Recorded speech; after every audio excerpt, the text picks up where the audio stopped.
వారాహీదేవి హిందూ మత నమ్మకాల ప్రకారం అమ్మవారి రూపాలలో ఒకటి.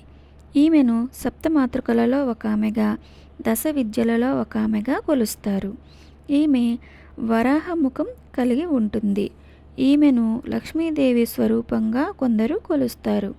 లక్ష్మీదేవి రూపంగా కొలిచేటప్పుడు ఈమె మనిషి రూపంలో పూజిస్తారు.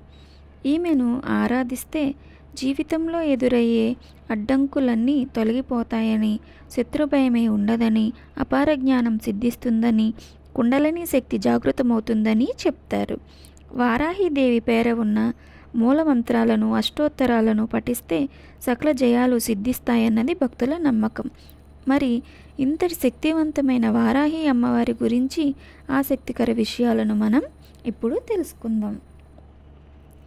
ఈమెను లక్ష్మీదేవి స్వరూపంగా కూడా కొందరు కొలుస్తారు. లక్ష్మీదేవి రూపంగా కొలిచేటప్పుడు ఈమెను మనిషి రూపంలో పూజిస్తారు. ఈమె వరాహస్వామి అర్ధాంగి.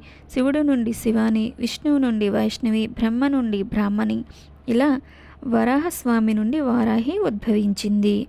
దేవీ మహత్యం ప్రకారం రక్తబీజుడనే రాక్షసుడి సంహారం కోసం దుర్గాదేవి తన దేహం నుండి మాతృకలను సృష్టిస్తుంది. అలా పుట్టుకొచ్చిన మాతృకలతో రాక్షసుడిని, అతని సేనను సంహరిస్తుంది. శుంభుడు దుర్గాదేవిని ద్వంద్వ యుద్ధం కోసం రమ్మని సవాలు చేస్తే ఆమె తిరిగి మాతృకలను తనలో ఇముడ్చుకొని రాక్షసుడిని సంహరిస్తుంది. వామన పురాణం ప్రకారం మాతృకలు అమ్మవారి రూపమైన చండి నుండి ఉద్భవిస్తారు. వీపు భాగం నుండి వారాహి పుడుతుంది. ఈమె వాహనం గేదెగా తెలుపబడింది. అయితే రక్తబీజుడి కథలో ఈమె వరాహ రూపంలో శవంపై కూర్చొని ఉండి తన దంతాలతో రాక్షసుల్ని సంహారం కానిస్తుంది. ఈ శక్తి దుష్టశక్తులను అణచడానికి వీలుగా రూపొందించబడినది.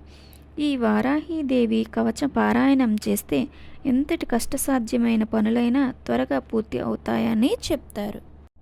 శ్రీమాత్రే నమః.